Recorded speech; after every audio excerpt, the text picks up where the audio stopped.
Good morning everyone. कैसे feel कर रहे हैं इस मॉर्निंग में? ठंडी ठंडी सुबह, ऊपर से डेथ, नींद आ रही है? कैसा महसूस कर रहे हो? कोल्ड महसूस कर रहे हो? चलो, ये भी कम लोगों को महसूस होता है कि वो ठंड में कोल्ड महसूस करें। बड़े ठंड में ठंड लग रही है, ये भी बड़ी बात है बेटे। डेथ ऑफ पार्टनर, तो डेथ ऑफ पार्टनर से हमारे पास दो क्वेश्चन बन जाते हैं। एक तो बन जाता है प्योरली आपसे पूछता है डिजीज पार्टनर कैपिटल अकाउंट बनाकर दिखाइए, या फिर आपसे पूछ लेता है एग्जीक्यूटर अकाउंट बना के दिखाइए। ये तो स्ट्रेट अवे बड़ा क्वेश्चन बन जाता है हमारे पास, अप्रोक्सीमेटली 6 नंबर का। और एक इसमें से एक क्वेश्चन बन जाता है छोटा आपसे, एक तो एमसीक्यू पूछ लेता है जो कि पूछेगा calculate his share of profit. तो शेयर ऑफ प्रॉफिट के ऊपर तो एक disease partner capital, executor account, his share of profit, या फिर profit sharing ratio. 80% of the chapter already we have completed in the retirement. Retirement किया तो हमने 80% ऑफ द चैप्टर कंप्लीट कर लिया। क्या क्या कंप्लीट कर लिया बताएंगे, और एज इट इज जो होंगे, जो आप बोलेंगे उनको ही रिकैप कराऊंगा। जो आप कहेंगे कि नहीं ये तो पता ही है, रिसेंटली रिटायरमेंट ही की है, वो पॉइंट हम लोग नहीं करेंगे। जैसे बिल्कुल ही सिंपल ट्रीटमेंट ऑफ गुडविल करने की जरूरत नहीं है, पता है सभी को क्या एंट्री होती है, गेनिंग पार्टनर टू सेक्रीफाइसिंग, या बोल सकते हैं रिमेनिंग टू एंट्री नहीं पता, अभी रिटायरमेंट करके आ रही है, क्या होती है एंट्री? रिमेनिंग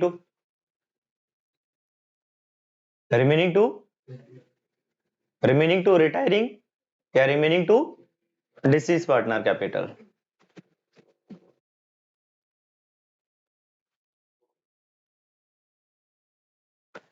ओके,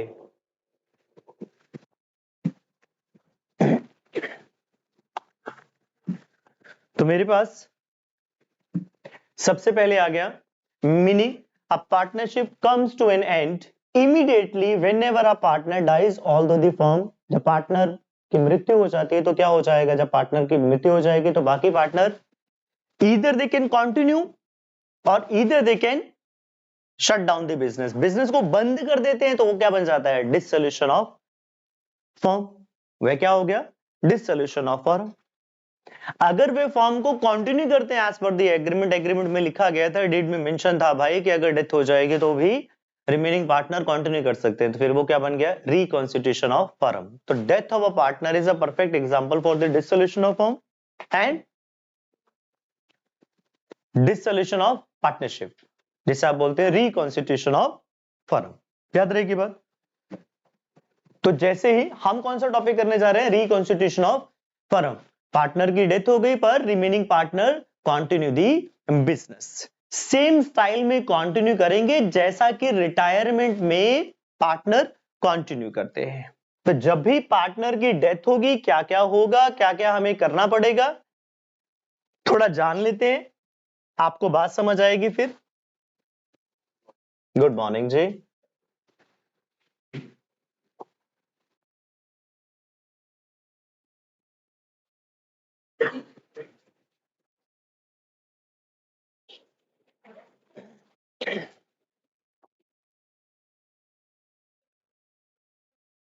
कुछ टॉपिक कॉमन है तो वहीं से हम स्टार्ट करते हैं, थोड़ा इजी हो जाएगा आपको।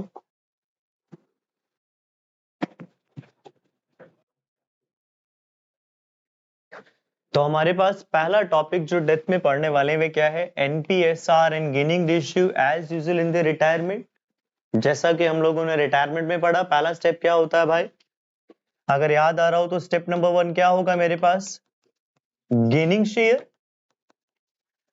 कैसे निकालते हैं? Deceased partner share into retiring के जगह क्या आ जाएगा? Disease partner share. जब मैंने करवाया आपको रिटायरमेंट तो मैंने आपको स्पेसिफिकली बताया कि दोनों ही पॉइंट हम कवर कर रहे हैं, फिर भी मैं बता रहा हूं पहला स्टेप सेम वही।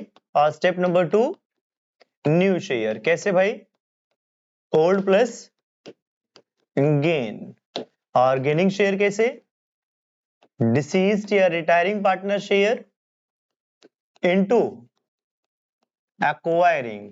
जब एक्वायरिंग के बारे में नहीं बताया तो कौन सा प्रोपोर्शनेट एक्वायरिंग हो जाएगा? In the absence of the information remaining proportionate will be acquiring proportionate, और बता दिया तो फिर जो गिवन प्रोपोर्शनेट है। एक्वायरिंग रेशियो को हम किस और नाम से जान सकते हैं? This is gaining ratio, as already we have been discuss in detail and retirement. Clear है? अभी क्वेश्चंस करेंगे, प्रैक्टिस हम सारी करेंगे। फिर ट्रीटमेंट ऑफ गुडविल अगर आपको याद आती हो तो हमने दो पार्ट में ट्रीटमेंट ऑफ गुडविल पढ़ी है। पहला पार्ट क्या पढ़ते हैं हमेशा हम ट्रीटमेंट ऑफ गुडविल में? Goodwill given in the books, क्या एंट्री होती है जो बुक्स में होती है? रिटर्न ऑफ हो जाएगा। कौन से प्रोपोर्शनेट में रिटर्न ऑफ हो जाएगा भाई? ओल्ड प्रॉफिट शेयरिंग रेशियो में आप इसे राइट ऑफ कर देते हैं। कौन से प्रोपोर्शनेट में? राइट ऑफ इन दी, और जर्नल एंट्री बन जाती है मेरे पास old partners capital account debit to goodwill. फिर एक ही पोर्शन बचता है जो एंट्री आती है, जो आउटसाइड द बुक्स मुझे गुडविल दी है, एक ही जर्नल एंट्री उसके लिए बनता है, that is gaining partners capital account debit to sacrifice. जो आउटसाइड द बुक्स है, क्या एंट्री बनता है उसका? पूरा रिटायरमेंट भी रिकैप हो रहा है हमारा। गेनिंग टू सेक्रीफाइसिंग, अगर इसको और कोई नाम देना हो, इस प्यार को मैं क्या नाम दूं, तो क्या नाम दे सकते हैं? Remaining to deceased partner. Remaining to disease, तो डिसीज पार्टनर किसे बोल दिया? समझ आ रही है बात? जिसकी डेथ हो गई, known as what? Deceased partner. फिर आ जाते हैं accounting treatment of reserve, profit and losses. सभी को पता है कौन सी रेशियो में बांट देते हैं भाई? ओल्ड रेशियो में बांट दिया जाएगा। तो जितने भी प्रॉफिट दे रखे हैं, profits and reserves account debit to old partners capital in which proportionate? In old profit sharing ratio. Losses की क्या एंट्री हो जाएगी? Old partners capital account debit to losses. Got my point? पक्की बात है? यही एंट्रीज हम लोग कर आए हैं, अभी एज इट ही कर आए हैं। जब मैंने आपको रिटायरमेंट कराया, मैं फिर से रिपीट कर रहा हूं, यही बात बोला कि हम इसी को ही 80% डेथ में करेंगे। फिर आ जाते हैं हम लोग revaluation account, same as change in the valuation of assets and liabilities. Nominal account है, तो नॉमिनल अकाउंट में क्या रिकॉर्ड किया जाता है? डेबिट साइड पे क्या रिकॉर्ड करेंगे हम भाई? डेबिट पे हम रिकॉर्ड करेंगे एसेट का डिक्रीज, लायबिलिटी का इंक्रीज, और क्रेडिट पे क्या रिकॉर्ड करेंगे? एसेट का, लायबिलिटी का। Got my point? एसेट का इंक्रीज, लायबिलिटी का डिक्रीज। और मेरे पास जो चेंज आता है रीवैल्यूएशन प्रॉफिट आ जाता है, या फिर क्या आ जाता है? लॉस आ जाता है। कौन से प्रोपोर्शन में बांट दिया जाता है? Old profit sharing ratio. Revaluation account debit to old partners capital, and loss आ जाता है तो मेरे पास एंट्री हो जाती है old partners capital account debit to revaluation account. क्या यहां तक ठीक है बात? फास्ट तो नहीं है? आ जाते हैं हम लोग डिसीज्ड पार्टनर कैपिटल अकाउंट। तो आपको जो कैपिटल अकाउंट पूछता है, नॉर्मली 95 to 98% ओकेजन पर सिर्फ और सिर्फ डिसीज्ड पार्टनर का कैपिटल अकाउंट पूछता है। ओनली डिसीज पार्टनर का कैपिटल अकाउंट पूछेगा। तो यहां तक की स्टोरी क्लियर है? यहां से हम लोग शुरू हो जाते हैं डिसीज पार्टनर कैपिटल माने कि सीधा डेथ की ओर, जो क्वेश्चन बनता है स्टेट ऑफ। तो डिसीज पार्टनर कैपिटल अकाउंट में क्या क्या आएगा? सेम एग्जैक्टली जो मैं कैपिटल अकाउंट बनवा के हटा हूं। कौन कौन से पॉइंट आते हैं? पहला पॉइंट कौन सा आता है मेरे मित्र? सबसे पहले आएगा ओपनिंग बैलेंस ऑफ कैपिटल। पहला पॉइंट क्या आता है मेरे पास? Opening balance of capital. As it ही मैंने लिख दिया, capital account from the balance sheet. दूसरा पॉइंट, बैलेंस शीट की लायबिलिटी साइड पर मुझे क्या मिलता है? दूसरा पॉइंट रिजर्व मिलता है, प्रॉफिट मिलता है। तो मैंने रिजर्व और प्रॉफिट जितना भी उसका शेयर बनता है उठाकर लिख दिया। पहले ओपनिंग बैलेंस ऑफ कैपिटल, फिर लायबिलिटी साइड पे मुझे क्या मिल गए? Reserve profit. रिजर्व प्रॉफिट में क्या क्या मिल जाते हैं? WCR मिल जाता है, IFR मिल जाता है, रिजर्व फंड मिल जाते हैं, कॉन्टेंसी रिजर्व मिल जाते हैं, और प्रॉफिट भी मिल सकते हैं। फिर हम आ जाते हैं एसेट साइड पे। सबसे पहले हमें पहला बार बैलेंस शीट पे करना। खात्मा कर देना, फिर हुक्का बाहर चलाएंगे। हमारे पास क्या मिलेगा, एसेट साइड पर गुडविल मिलेगी और लॉस। तो मेरे को बैलेंस शीट खाली हो गई, अब बैलेंस शीट से रिलेटेड एस्पेक्ट हो गए। फिर आ जाता है मेरे पास चौथा पॉइंट, गुडविल की अकाउंटिंग ट्रीटमेंट, जो मुझे आउटसाइड द बुक दी है। क्या होती है हमेशा, गेनिंग टू सैक्रिफाइसिंग, जिसे हम बोलते हैं remaining partner to deceased partner capital. Share निकाला और कौन सी रेशियो में बांट दिया, गेनिंग रेशियो में। 4 पॉइंट सेम एग्जैक्टली जो हम पहले से फॉलो करते आ रहे हैं। पांचवा, जो हमने रीवैल्यूएशन में अगर कोई प्रॉफिट और लॉस निकाला, प्रॉफिट आए तो बाय रीवैल्यूएशन अकाउंट, लॉस आए तो टू रीवैल्यूएशन अकाउंट। छठा point, if deceased partner taken over any asset, to asset. तो सर बदलाव क्या है, रिटायरमेंट, और यहां पर छोटे छोटे बदलाव आएंगे। बदलाव आता है प्रोविजन। जैसे मैं प्रोविजन बोलूंगा आपके दिमाग में हिट कर जाएगा। कौन कौन से प्रोविजन होते थे मेरे दोस्तों, IOC, IOD, remuneration and profit, जो उसका हिस्सा बनता है। सेम प्रोविजंस लेंगे, तो 7वें नंबर पे क्या लेंगे हम, प्रोविजन। क्या क्या आ जाता है भाई प्रोविजन में, जितना भी उसका क्या बनता है। 7वें नंबर पे मैंने क्या ले लिया, कोई आईओसी तो नहीं बनता, क्या कोई रेम्यूनरेशन बनता है उसका, बोलेगा क्वेश्चन में कि सैलरी मिल रही है, कमीशन देनी है, इंटरेस्ट ऑन कैपिटल देना है। और फिर मैंने लिखा bye profit and loss suspense, bye profit and loss suspense, इसके ऊपर भी मार्क कर दिया। ये प्रॉफिट एंड लॉस सस्पेंस भी क्या है, तो मैं यहां लिख देता हूं प्रॉफिट एंड लॉस सस्पेंस की जगह पर शेयर ऑफ प्रॉफिट। प्रोविजन का हिस्सा है ना, share of profit, deceased partner share of profit. Sir ये वाला प्रॉफिट कौन सा है, फिर ये वाला प्रॉफिट कौन सा है। अरे भाई ये तो पुराने वाले प्रॉफिट हैं। ये कौन से हैं, जो बैलेंस शीट में मेरे पास पुराने कमाए हुए रिजर्व और प्रॉफिट है। और यहां पर मैंने क्या लिखा है, शेयर ऑफ प्रॉफिट, जो इस साल उसका हिस्सा बनता है प्रॉफिट, जो इस साल उसका हिस्सा बनता है प्रॉफिट में। अब उसकी डेथ तो हो गई during the year, but financial statements are not ready. Financial statement कब बनती है, at the end of the accounting period. वह तो कब बनकर तैयार होंगी, at the end of the accounting period. अब at the end of the accounting period बनेगी, बट डेथ हो गई। बैलेंस शीट जैसे बनाई थी उसके 3 महीने के बाद, हम बनाते हैं 31 मार्च को, डेथ हो गई 30 जून को। अब अकाउंट तो 31 मार्च को बनने, तो 31 मार्च तक थोड़ी वेट करेंगे कितने प्रॉफिट आएंगे, तो हम कोई ना कोई बेस लेकर, कोई ना कोई आधार लेके, तभी मैंने स्टार मार्क कर लिया यहां पर, इसकी कैलकुलेशन सीखेंगे, अलग से भी क्वेश्चन बन जाता है। अगला पॉइंट हमारा यही कि कितना disease partner share of profit बनता है। श्योर, इसके ऊपर स्टार मार्क कर लिया, तो इसके ऊपर अभी जानकारी लेंगे पूरी पूरी। और यहां मैंने लिख दिया टू ड्रॉइंग, वही 7th पॉइंट को मैं कैरी कर रहा हूं, और इसी से रिलेटेड क्या हो सकता है, आईओटी। और balancing figure transfer to where, to executor. Sir ये एग्जीक्यूटर कौन होता है, legal heir of the deceased, कानूनी वारिस, जो उसका कानूनी वारिस है उसको मिल जाएगा ये वाला हिस्सा, ये उसी के साथ सेटल किया जाएगा। अगला टॉपिक भी यही है मेरे पास, how to settle executor account, जिसे मैंने बोल दिया executor and loan account. In case of death बोल दिया एग्जीक्यूटर, अगर बात चल रही हो रिटायरमेंट की तो बोल देते हैं loan account, retiring partner loan account. और यही बात चल रही हो डेथ के केस में तो हम बोल देते हैं एग्जीक्यूटर अकाउंट। याद रहेगी बात सभी को, ठीक है मित्रों। अब बात करते हैं, हमारा पॉइंट निकल कर आया प्रॉफिट एंड लॉस सस्पेंस, जिसे मैंने बोला शेयर ऑफ प्रॉफिट। तो यहां लिखते हैं deceased partner share of profit, deceased partner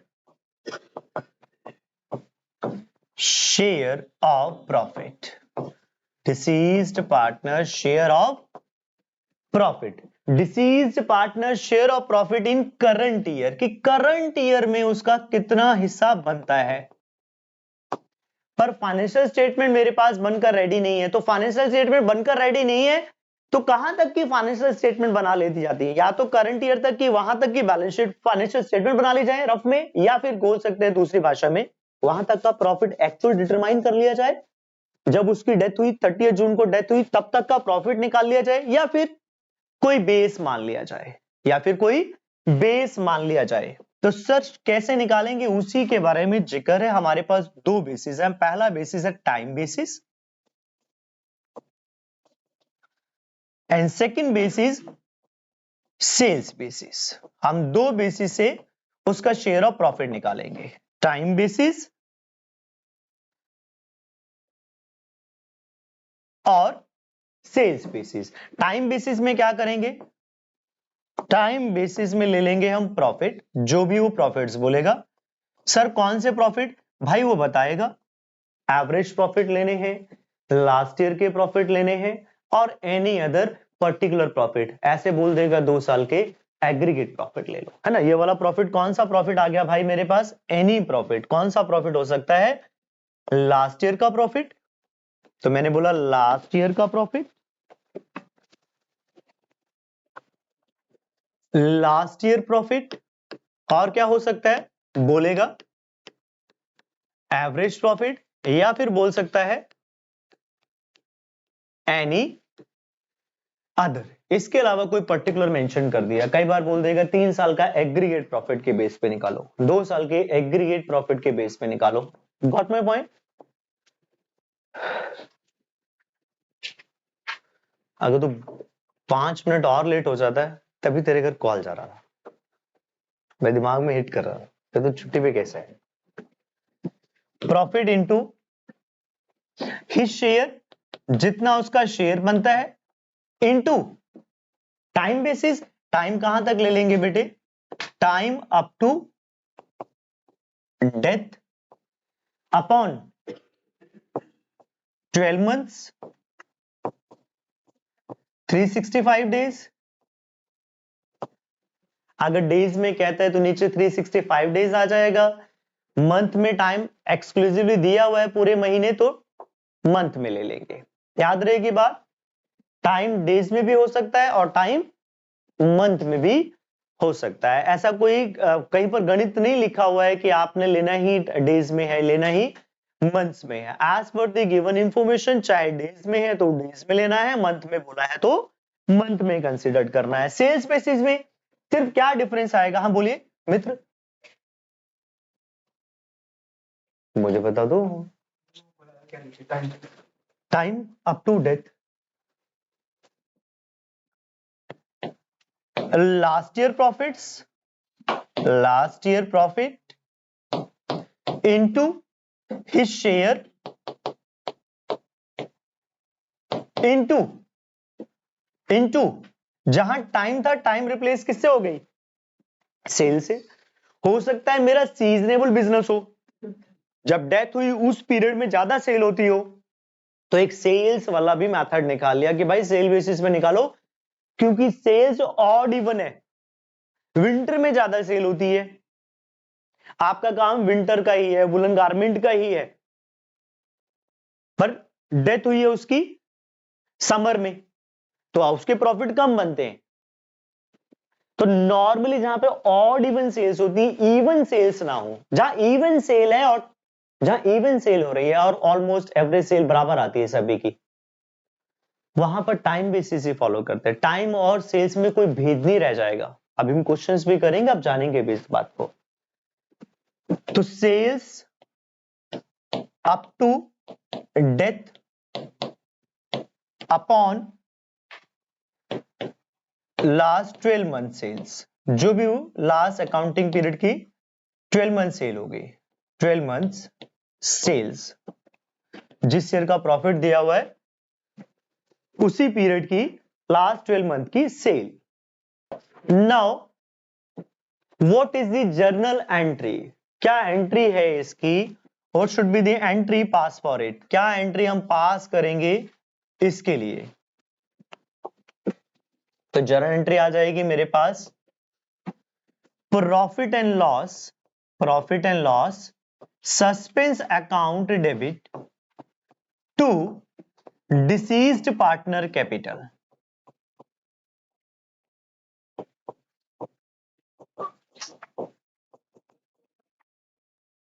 profit and loss suspense account debit to deceased partner capital account. Share तो हमने निकाल ही लिया, जर्नल एंट्री क्या हो गई उसकी, profit and loss suspense account. अब इसके साथ भी नोट है, ये एंट्री कब होगी, ये एंट्री होगी if NPSR new profit sharing ratio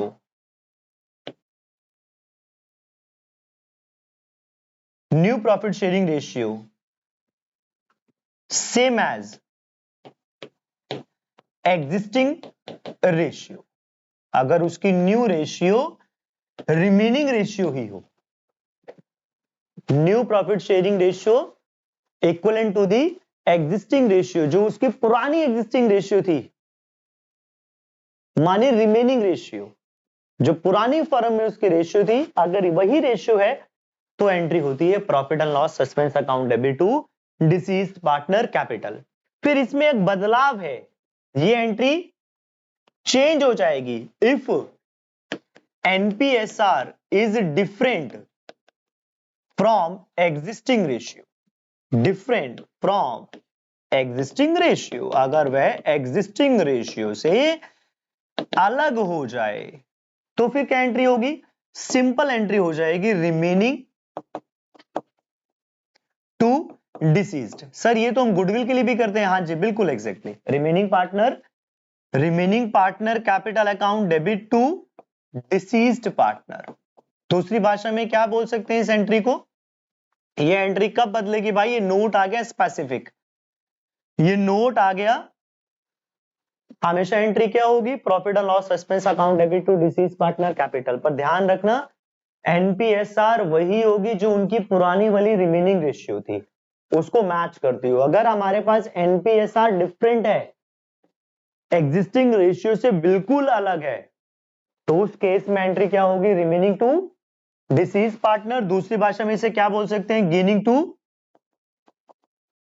two disease या गेनिंग टू सेक्रीफाइस। ये बेसिक एंट्री है, बच्चे गलत कर देते हैं एग्जाम में।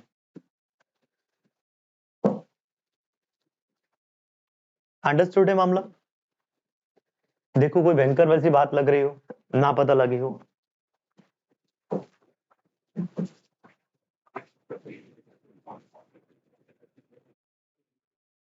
कोई भयंकर जैसी बात जो ना समझ आई है तो बोल दीजिए। आईओसी आईयूडी सभी को निकालना आता है, बताने की जरूरत नहीं है मुझे। अगर कई बार वे ना बोले कि कितना इंटरेस्ट चार्ज करना है, अगर कोई पेमेंट डिले हो जाती है तो कितना इंटरेस्ट दिया जाएगा एब्सेंस में, 6% पर एनम, कितना इंटरेस्ट होगा। अब इसके पीछे की भी कहानी है जो नॉर्मली नहीं बताई जाती है, मैं आपको थोड़ी सी बताने की कोशिश करता हूं। Under section number 37 of the partnership, section number 37 क्या कहता है पार्टनरशिप का, कहता है अगर आपने रिटायरिंग पार्टनर या डिसीज पार्टनर का, रिटायरिंग पार्टनर या डिसीज्ड पार्टनर का कैपिटल अकाउंट अभी तक सेटल नहीं किया, उनको पेमेंट नहीं दी, तो उसके पास दो ऑप्शन है, option number 1, option number 2। Option number 1 है, कहता है अभी मेरी कैपिटल यूटिलाइज की जा रही है ना, मेरे को पेमेंट नहीं मिली, रिटायरिंग पार्टनर को पेमेंट नहीं मिली, डिसीज पार्टनर को पेमेंट नहीं मिली, उसके एग्जीक्यूटिव को पेमेंट अभी नहीं की गई है, तो उसका पैसा अभी फर्म में इस्तेमाल हो रहा है, तो वह हकदार है उसके बेसिस पर, कैपिटल बेसिस पर क्या लेने के, प्रॉफिट। कैपिटल बेसिस पे क्या ऑप्ट कर सकता है, प्रॉफिट। मान लो फर्म ने 6 लाख रुपए कमाया, तो रिमेनिंग पार्टनर की भी कैपिटल लगी हुई है, तो टोटल कैपिटल से डिवाइड कर दिया इनटू रिटायरिंग और deceased partner capital, capital basis पे क्या निकाल लेंगे, प्रॉफिट। तो ये वाली ऑप्शन ऑप्ट कर सकता है, या फिर जितना पीरियड डिले किया जा रहा है उसके ऊपर क्या ले सकता है भाई, 6% पर एनम इंटरेस्ट, जो उसको बेस्ट ऑप्शन लगता है। नॉर्मली एग्जाम में वो 6% वाला क्वेश्चन पूछा जाता है, ये एक अधूरी बात है, 6% वाली बात अधूरी है, ये पूरी कैसे होती है। तो रिटायरिंग पार्टनर, लाइन क्या बोली मैंने, रिटायरिंग पार्टनर कैपिटल और deceased partner capital. If these are not settled, अभी तक अभी सेटल नहीं किए गए हैं, उनका पैसा अभी भी इस्तेमाल किया जा रहा है फर्म में, अगर सेटल नहीं किए तो इसका मतलब पैसा किसके पास है, अभी भी फर्म के पास है, वह इस्तेमाल हो रहा है, तो कहता है वो हकदार है उसके बेसिस पे क्या लेने के, कैपिटल बेसिस पे उसका जितना प्रॉफिट बनता है उसको उसका हिस्सा दिया जाएगा। Got my point? Capital basis पे उसको हिस्सा मिलेगा, या फिर डिलेड पीरियड के लिए जितनी उसकी पूंजी इस्तेमाल की गई है, कैपिटल इस्तेमाल किया गया उसके ऊपर 6% पर एनम। तो ये आपके पास एमसीक्यू टाइप में क्वेश्चन बनता है, इन डिटेल नहीं आता है, ऐसा नहीं पूछता इसके ऊपर कोई न्यूमेरिक पूछा जाए तो एमसीक्यू बेस्ड क्वेश्चन पूछ सकता है। अंडरस्टूड? क्या ऑप्ट करोगे आप? जो दोनों में से क्या होगा, एग्जीक्यूटर क्या ऑप्ट करेगा? जो दोनों में से हायर होगा। तो profit on the basis of capital और डिलेड पीरियड के लिए 6% per annum interest, whichever is higher. Any doubt till here? पूछिए जरा, है तो। Now our next topic is, अब मेरे पास बैलेंसिंग कितनी आ गई, डिजीज पार्टनर की कैपिटल की बैलेंसिंग कहां चली जाती है, to the executor account. Balance of the deceased partner कहां चला जाता है, पेबल टू दी एग्जीक्यूटर। तो अगला पॉइंट मेरे पास बन जाता है how to settle executor, how to settle executor account. तो अगला पॉइंट है मेरे पास हाउ टू सेटल, इसको हटा ही देते हैं यहां से, how to settle deceased partner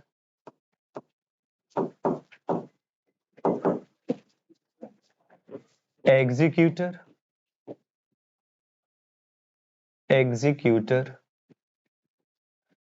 और रिटायरमेंट के केस में, रिटायरमेंट के केस में लोन अकाउंट, डेथ के केस में सीधी भाषा में बोलूं तो दोनों सेम ही टॉपिक है भाई। अगर रिटायरमेंट के बारे में जिक्र हो रहा है तो बात हो रही है लोन अकाउंट के बारे में, अगर यही बात हो रही है डेथ के केस में एग्जीक्यूटर के बारे में जिक्र करेंगे, और रिटायरमेंट के केस में लोन के बारे में। हाउ टू सेटल, तो आपके पास अलग अलग बातें हैं। पहली बात, सबसे पहले तो कौन सी जर्नल एंट्री होगी, पहले तो बैलेंस लेके आना पड़ेगा। बैलेंस ऑफ किसका, बैलेंस ऑफ कैपिटल कहां ट्रांसफर हो जाता है, डेथ के केस में एग्जीक्यूटर, रिटायरमेंट के केस में लोन। तो balance of capital transfer to where, death case और रिटायरमेंट केस। डेथ में एग्जीक्यूटर, रिटायरमेंट में भाई मेरे लोन। तो जर्नल एंट्री क्या बन गई, capital account debit, capital account debit to executor या फिर लोन अकाउंट। कोई समस्या तो ना होगी इस बात को समझने में, जितना भी कैपिटल का बैलेंस था way to transfer, transfer to the loan और transfer to the executor.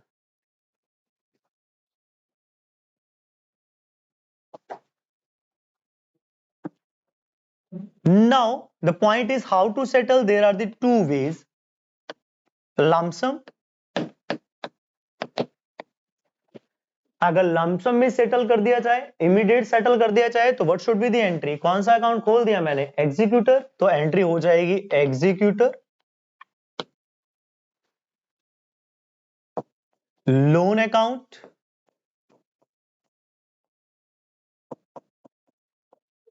To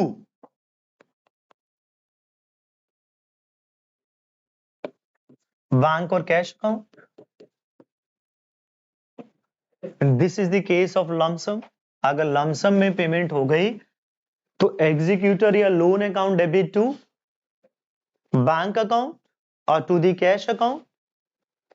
if we are making payment in the installments, अगर पेमेंट किस में की जा रही है भाई, इंस्टॉलमेंट्स में की जा रही है, इंस्टॉलमेंट में की जा रही है with interest, with interest. Payment in installments together with interest, interest के साथ उसकी पेमेंट की जाती है। Now what should be the entry? तो सबसे पहले तो इंटरेस्ट क्या किया जाएगा? ड्यू किया जाएगा।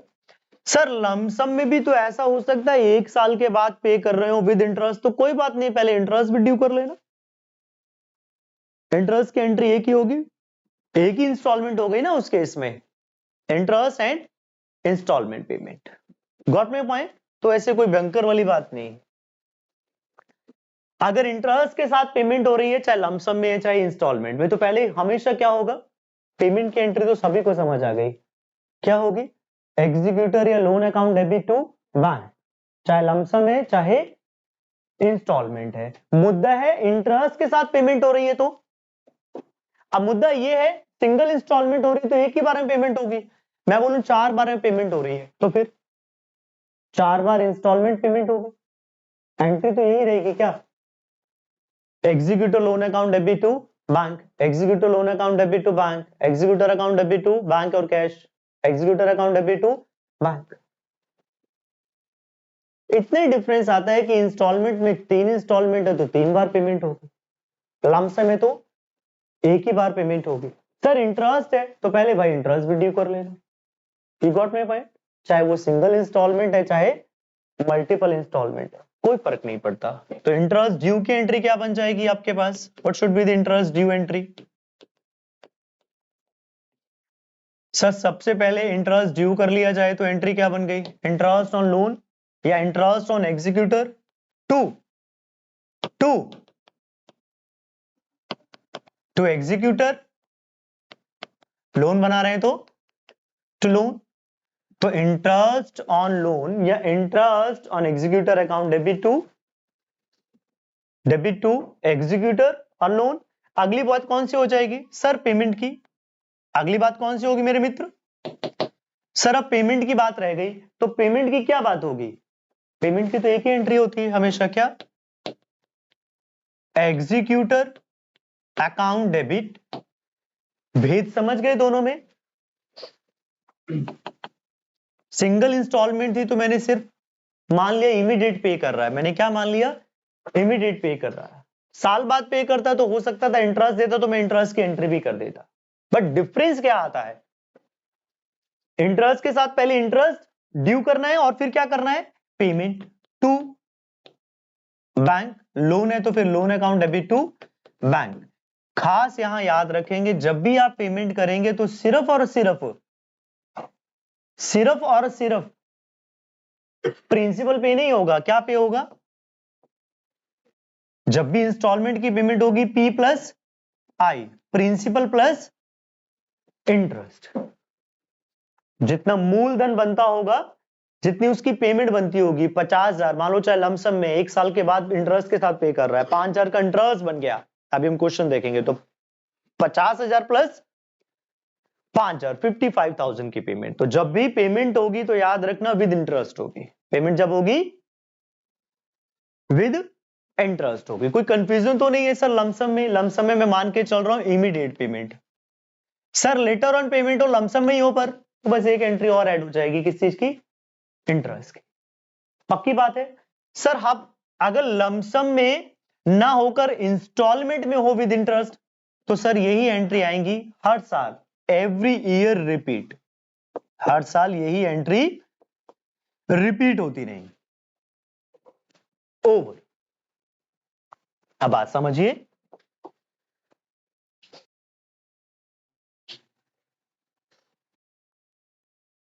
अब लेजर पोस्टिंग भी कर लेते हैं इन सबकी, विद क्वेश्चन कर लेते हैं। मैंने बोला एक एग्जांपल के साथ, बी डाइड, बी की मृत्यु हो गई on 1st of April 2021 when he died, and after the all adjustment, जो भी उसका पैसा बनता है, after all adjustment,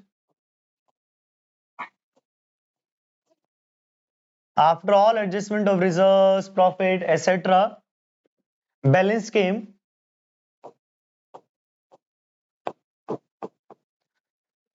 ₹60,000,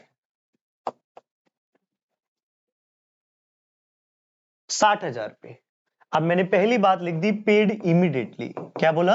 paid immediately. Paid immediately का मतलब क्या हो गया? पेड इन लमसम हो गया भैया, एक साथ सारे पैसे दे दिए। Paid immediately. What should be the entry? क्या बन गई एंट्री? एंट्री बन गई सर बीज एग्जीक्यूटर, पूरा लिखना है, बीज एग्जीक्यूटर अकाउंट डेबिट, बीज एग्जीक्यूटर अकाउंट डेबिट, डेट के कॉलम में डेट पूरे फॉर्मेट के साथ लिखेंगे आप। इस बार का जो आपको पेपर मिलेगा, बढ़िया वाला पेपर मिलेगा आपको, देखने में अच्छी फीलिंग आएगी, उसमें सब आपको मैनेज करना सीख जाएंगे आप। बीज executor account debit to bank, how much? 60,000। Narration आ जाएगी, अमाउंट पेड टू दी बीज executor.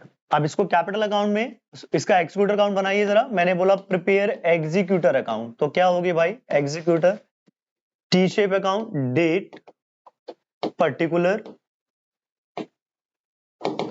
Amount, date particular amount.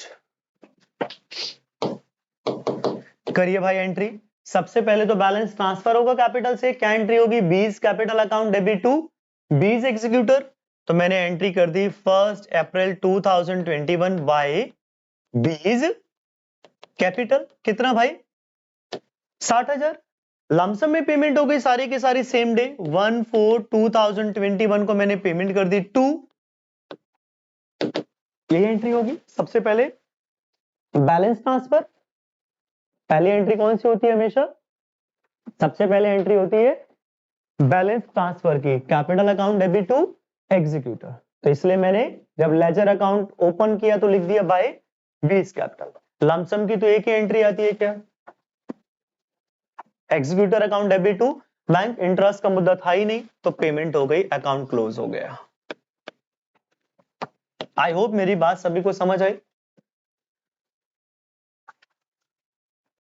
तो नेक्स्ट एग्जांपल में she died as on 30 June 2021। सी की डेथ कब हो गई? 30 जून 2021 को। बैलेंस आफ्टर ऑल एडजस्टमेंट, हमने कैपिटल अकाउंट बना लिया सी का, और बैलेंस कितना आ गया मेरे पास सारी एडजस्टमेंट करने के बाद?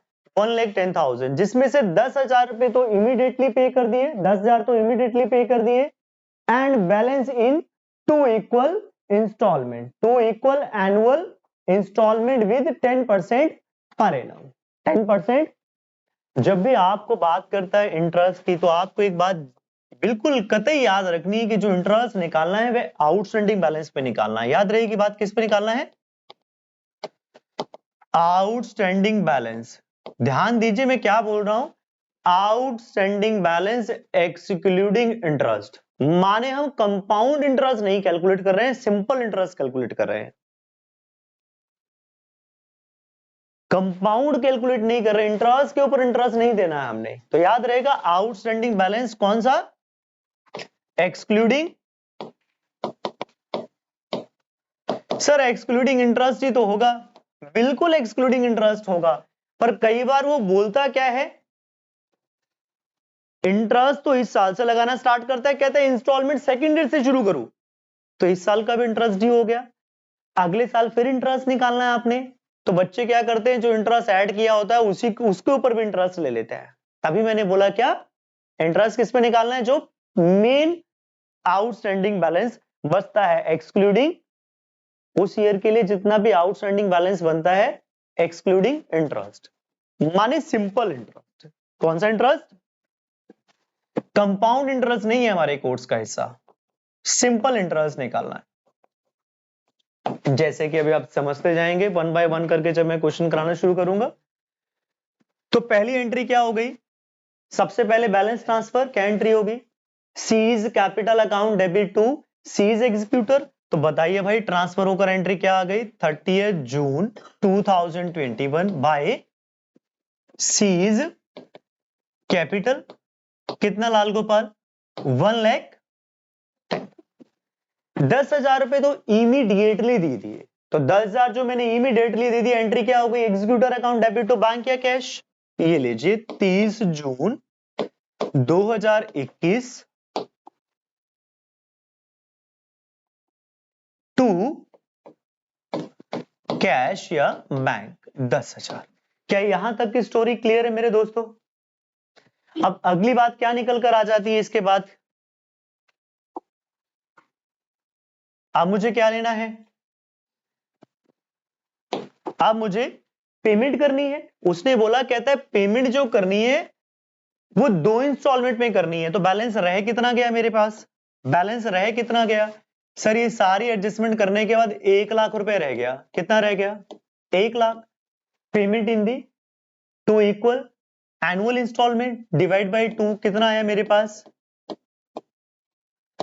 तो हर इंस्टॉलमेंट में कितना पे करना है? 50,000। हर इंस्टॉलमेंट में कितना पे करना है? 50,000 प्लस इंटरेस्ट। हर इंस्टॉलमेंट में कितना पे करना है? पर बिफोर ऑफ दैट 10% इंटरेस्ट बोला है।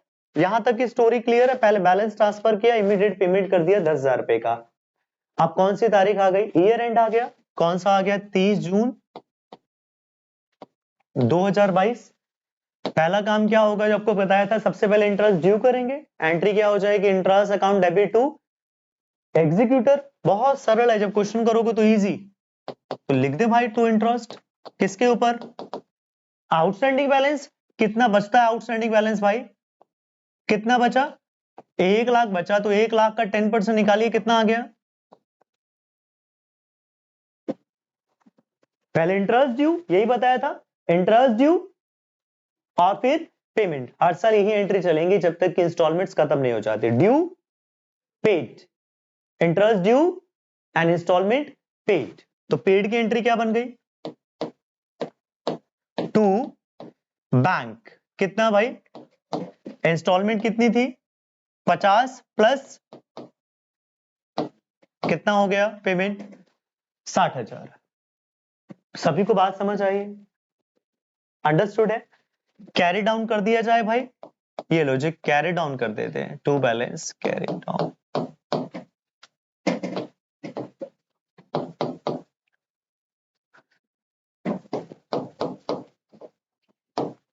वन लैख 10,000।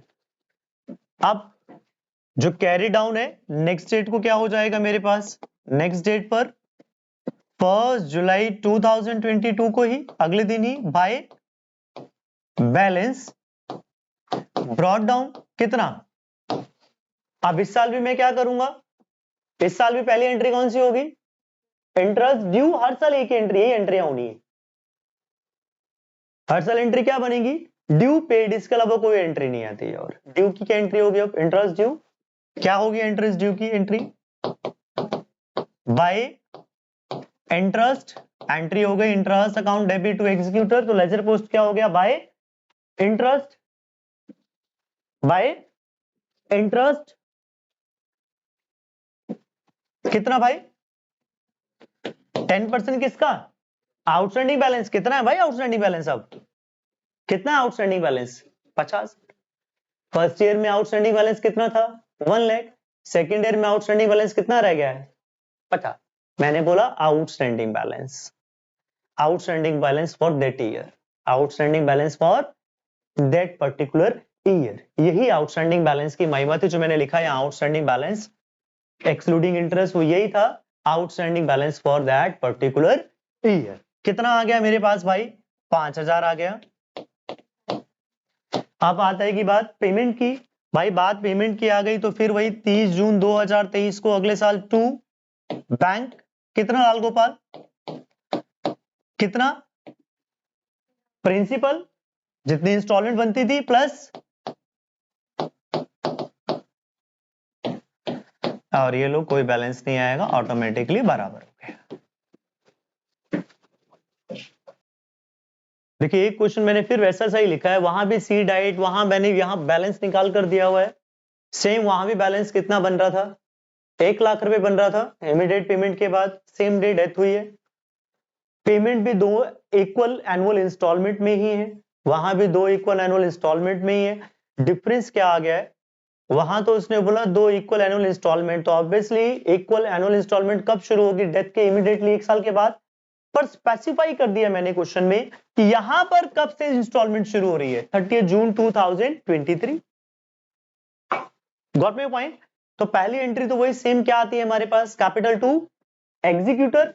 तो करिए ट्रांसफर जरा भाई, पहले तो आप देखिए क्या डिफरेंस आएगा, मैं क्या समझाने की कोशिश कर रहा हूं। तो बाय सीज कैपिटल कितना दोस्त, यहां तक की तो एंट्री सेम है, पर इस साल इंटरेस्ट तो ड्यू हो गया, पेमेंट ही तो नहीं हुई। इंटरेस्ट तो इस साल भी ड्यू होगा, पेमेंट ही तो, फिर इंस्टॉलमेंट कब से शुरू हुई है? अगले साल से 30 जून 2023 नेक्स्ट फॉलोइंग होगा। इस ईयर तो फॉलो नहीं हुआ, 30 जून 2022 होगा पहला ईयर, तो मतलब फॉलोइंग ईयर से इंस्टॉलमेंट शुरू कर रहा है। इस ईयर में तो कोई भी, पर इंटरेस्ट तो ड्यू हो जाएगा। इंटरेस्ट ड्यू कितना हो जाएगा मेरे भाई? बाय इंटरेस्ट ड्यू करना आता है सभी को, interest account debit to executor, entry हो गई इंटरेस्ट की। अब पेमेंट तो होगी नहीं इस ईयर, सिर्फ क्या होगा, सिर्फ क्या होगा, to balance carry down, to balance carry down, क्योंकि पेमेंट तो उसने बोली है अगले ईयर से शुरू करना है। अब जब तक कि वो पेमेंट नहीं कर रहा, इसका ये थोड़ी इंटरेस्ट नहीं मिलेगा, इंटरेस्ट ड्यू होता रहेगा, एक्लूड होता रहेगा। फ्री ऑफ इंटरेस्ट तो नहीं मिला पेमेंट उसे, इंटरेस्ट उसे पे करना पड़ेगा। क्या मेरी बात समझ आ रही है? इंटरेस्ट ड्यू होगा, बस पेमेंट नहीं हुई। पेमेंट कब से हो रही है? नेक्स्ट ईयर से। अब अगले ईयर में आ जाओ, क्या होगी? 1 जुलाई 2022 क्या होगा? बाय बैलेंस ब्रॉट डाउन कितना लाल गोपाल? 110। अब इस साल इंटरेस्ट ड्यू हो जाएगा कितना? बाय इंटरेस्ट बताइए कितना? 10% किसका? 1 लाख का। सिर्फ यही तो समझाना चाह रहा हूं। क्या बताया था आपको, इंटरेस्ट किस पे ड्यू करते हैं? आउटस्टैंडिंग बैलेंस एक्सक्लूडिंग, वो इसी पॉइंट के लिए था, एक्सक्लूडिंग इंटरेस्ट। इंटरेस्ट के ऊपर इंटरेस्ट नहीं लेते। क्वेश्चन वैसे ही हो रहा है एज इट इज। हमेशा एंट्री क्या होती है हर साल? Interest due and payment. इस साल इंटरेस्ट तो ड्यू हुआ पर पेमेंट हुई नहीं, तो पेमेंट की एंट्री नहीं की मैंने पहले साल। इंटरेस्ट तो वैसे ड्यू हुआ जैसे होता है। आपको 2 ही एंट्री बताई है हर साल, आप अपने दिमाग में खिचड़ी बनाना शुरू कर देते हो। अब अच्छा ये क्या हो रहा है अपनी तरफ से? मैंने आपको सिर्फ 2 ही एंट्री बोली है, interest due and installment paid. पहले साल इंटरेस्ट तो ड्यू हुआ पर पेमेंट हुई नहीं, लिखा तो है क्लियर क्लियर। पेमेंट कब से होगी? मैं कौन सी तारीख की बात कर रहा हूं? 30 जून 2022। तो पेमेंट कैसे हो जाएगी? कैरी डाउन ही तो होगा, नहीं है तो क्या होगा भाई? Carry down. लेजर बैलेंस नहीं करना आता क्या? हमें कर लिया हमने। अब अगले साल भी फिर इंटरेस्ट ड्यू, क्या पेमेंट होगी इस साल?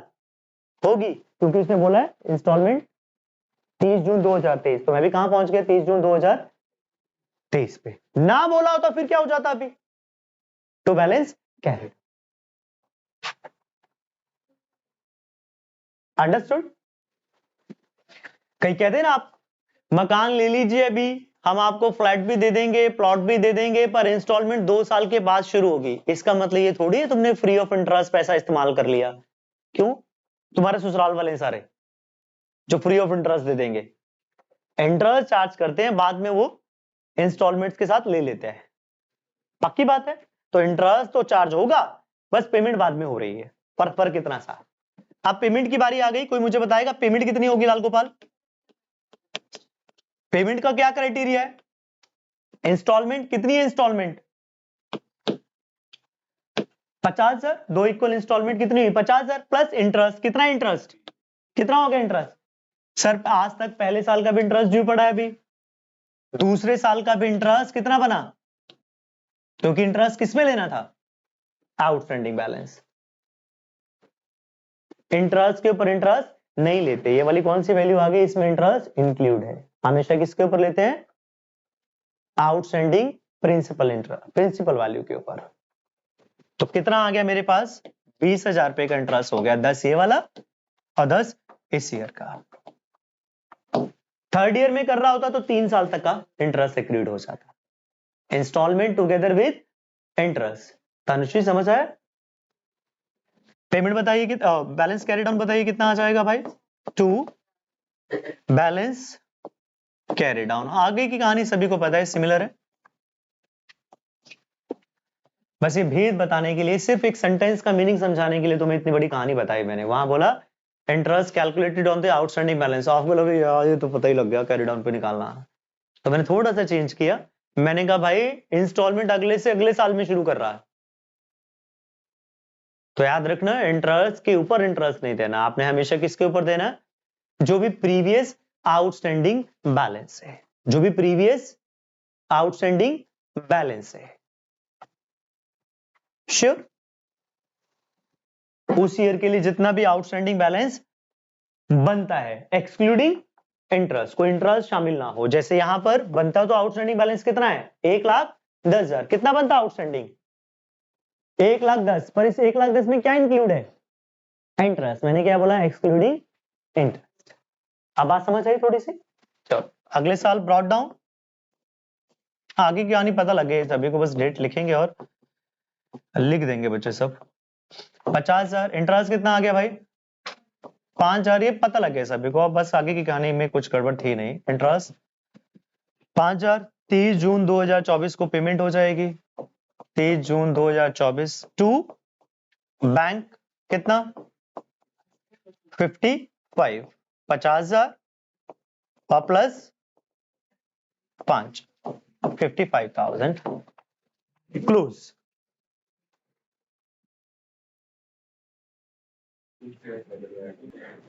चलो थोड़े से प्रैक्टिस करें भाई क्वेश्चंस की, क्वेश्चन प्रैक्टिस और चल रहे हैं। अगर मैं सेम क्वेश्चन में लोन अकाउंट बनाने के लिए बोलूं तो बना लोगे, बस जहां एग्जीक्यूटर लिखा हुआ लोन लिख देना, बस कुछ नहीं करना है, सिमिलर क्वेश्चन है। लोन और एग्जीक्यूटर में कोई भेद नहीं है, बस रिटायरमेंट और डेथ का भेद है, एक जिंदा एक मर गया है बस। अब एमसीक्यू के लिए रेडी हो जाइए भैया, सब एंट्री वेंट्री कर ली है। पहले तो सिंपल रेशियो का ही क्वेश्चन आ गया आपके पास, फटाफट बता दीजिए आंसर क्या आ जाएगा। तो मैं कह रहा हूं आंखें बंद करके ही बता दोगे, सिर्फ रीड करके ही क्वेश्चन को बता दीजिए क्या आएगा answer. Siya, Tisha, Aryan were partner sharing in the ratio 471. The firm closed its book on 31st March. Trisha died. Siya and Aryan कौन सी प्रोपोर्शन में एक्वायर करेंगे तिशा का शेयर, कुछ ना बताया तो कौन सा, इन दी एब्सेंस कौन सा होता भाई, रिमेनिंग। तो रिमेनिंग प्रोपोर्शनेट क्या रह गया 4:1, तो आंसर आ जाएगा मेरे पास बी वाला, B is the correct answer. चलो इतनी तो उम्मीद कर सकता हूं मैं आपसे। ये वाला निकाल कर बताइए जरा क्या आएगा, गेनिंग रेशियो फटाफट बता दीजिए, गेनिंग रेशियो क्या आएगी, गेनिंग रेशियो बताइए क्या आएगी। मेरे गरीब दोस्तों क्या आ रहा है आंसर इसका, सी आ रहा है सभी का, सी देख लो।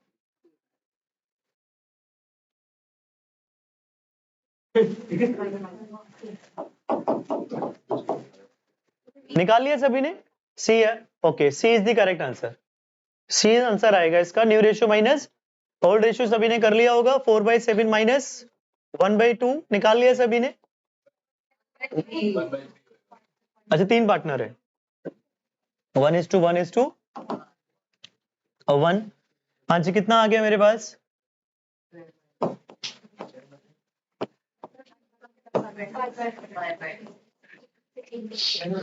और एक आ गया दूसरे पार्टनर का, ये आ गया विशेष का और निमेश का।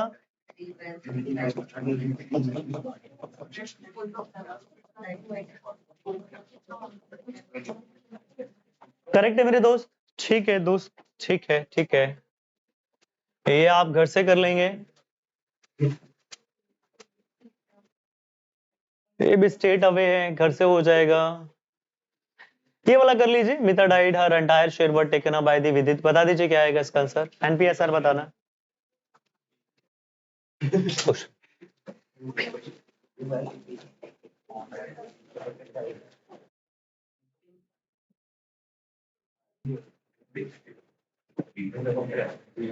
सर भी नहीं है, Vidit, Sumit and Mita are partner, sharing ratio 4:1 बता दिया। Mita died and her entire share, Mita का सारा शेयर किसने ले लिया भाई, her entire share was taken by Vidit ने ले लिया, सारा का सारा शेयर विदित ने ले लिया। इसका मतलब मैं आपसे इस क्वेश्चन में ये भी पूछ सकता था, आप मुझे बताइए कि गेन कौन कर रहा है, तो विदित कर रहा है, कितना गेनिंग शेयर होगा भाई, मीता का शेयर था कितना 1/2, 8, तो गेन भी कितना हो गया उसका भाई का?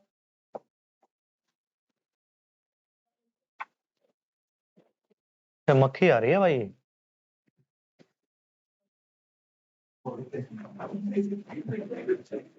ठीक है भाई, मैं समझ रहा हूं। 4/8 प्लस 1/8 कितना आ गया?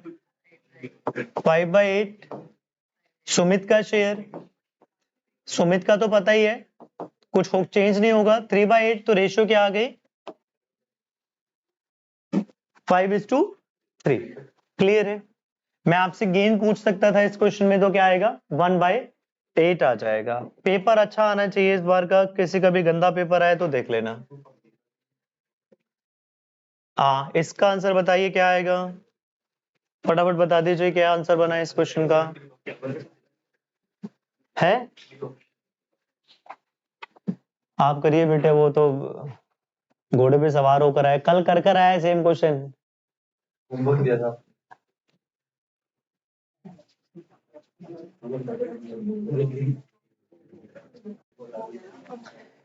PQR partner in a firm sharing in the ratio 4:1. P died on 1st September 2022. On the date of P death, profit of the firm were calculated. आपने ध्यान दिया, P की डेथ के टाइम पर प्रॉफिट 80,000 है, माने कि up to date of death दे रखे हैं, टाइम लेने की जरूरत नहीं, ऑलरेडी अप टू डेथ दी है। छोटी छोटी बातों का ध्यान रखना है। किसकी डेथ हो गई है भाई? P की डेथ हो गई है। P का शेयर बनता कितना है? P का शेयर बनता है, तो 80,000 का 4/8 निकालिए, कितना आ गया? 40,000। पहली बात तो सभी को अमाउंट पता लग गई। आप देखिए, न्यू रेशियो तो नहीं दे रखी है क्वेश्चन में, नहीं दे रखी है न्यू रेशियो। इसका मतलब जो रिमेनिंग रेशियो वही मेरे पास न्यू रेशियो है। तो आंसर क्या बनना चाहिए क्वेश्चन में? Profit and loss suspense account debit to 40,000 के साथ कौन सी एंट्री बन रही है? तो D is the correct answer. Profit and loss suspense account debit to piece capital. पक्की बात है?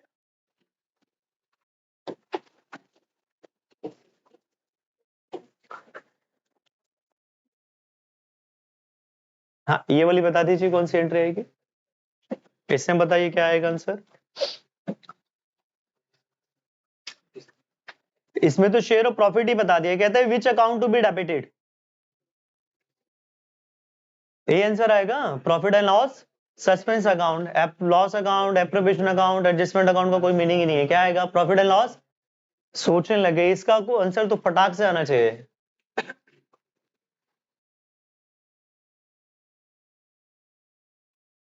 इसका आंसर बताइए क्या बनेगा, क्या आएगा इसका answer? At what rate is interest payable on the amount remaining partner unpaid to the executor. तो अगर रिमेनिंग अमाउंट नहीं पे की है, तो आपको मैंने बताया था 2 वे है, यहां पर सिर्फ इंटरेस्ट पूछा है, तो उसका आंसर 6% पर एनम है। दूसरा पॉइंट पूछता तो उसको दूसरा हिस्सा क्या बनता है? Profit on the basis of capital. ठीक है, ये अधूरी बात होती है। 6% हमें लगता है वो जो पहले हम पार्टनरशिप में कर आए थे ना, एप्रोप्रिएट फंडामेंटल वाला, वो याद रह जाता है। तो याद रखना, सेक्शन 37 वाले 2 पॉइंट है। चलो ये वाला क्वेश्चन कर दीजिए। आ गया भाई, क्वेश्चन आ गया, फटाफट कर दीजिए, अब निकालिए भाई।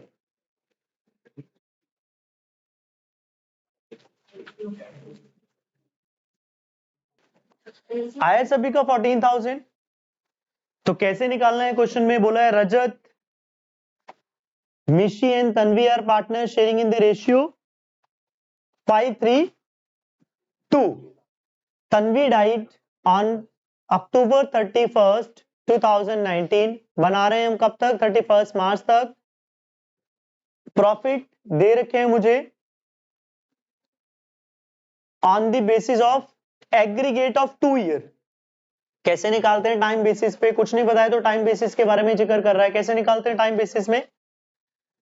दोनों प्रॉफिट को ऐड किया, कितना आ गया लाल गोपाल? 1 लाख इंटू शेयर कितना है? तन्वी का शेयर है 2/10 इंटू 7/, कैसे निकाला? निकाल लिया अक्टूबर तक टाइम। अक्टूबर के फॉरवर्ड नहीं जाना है, टिल अक्टूबर। अप्रैल, मई, जून, जुलाई, अगस्त, सितंबर, अक्टूबर। बच्चे अक्टूबर ऑनवर्ड काउंट कर लेते हैं। हमेशा याद रखना till the date of death निकाल रहे हैं, डेथ ऑनवर्ड नहीं निकाल रहे हैं, उसके बाद तो वो है ही नहीं, उसको कौन सा हिस्सा मिलेगा? जब तक था तब तक का हिस्सा मिलेगा। और प्रॉफिट का पॉइंट भी समझ आया, मैंने आपको बताया था प्रॉफिट के ऊपर स्टार मार्क किया। पहला पॉइंट बताया कि लास्ट से प्रॉफिट भी हो सकता है, एवरेज भी हो सकता है और एनी अदर भी हो सकता है। कौन से वाला था इस क्वेश्चन में? Any other. Aggregate of 2 year बोला था ना, एवरेज बोला ना, लास्ट ईयर बोला। ये थी कहानी। तो आंसर मेरे पास आ जाएगा 14,000। Very good.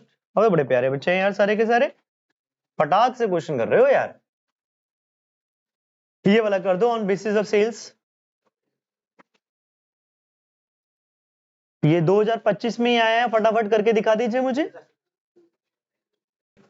चलो चेक करिए जरा आंसर।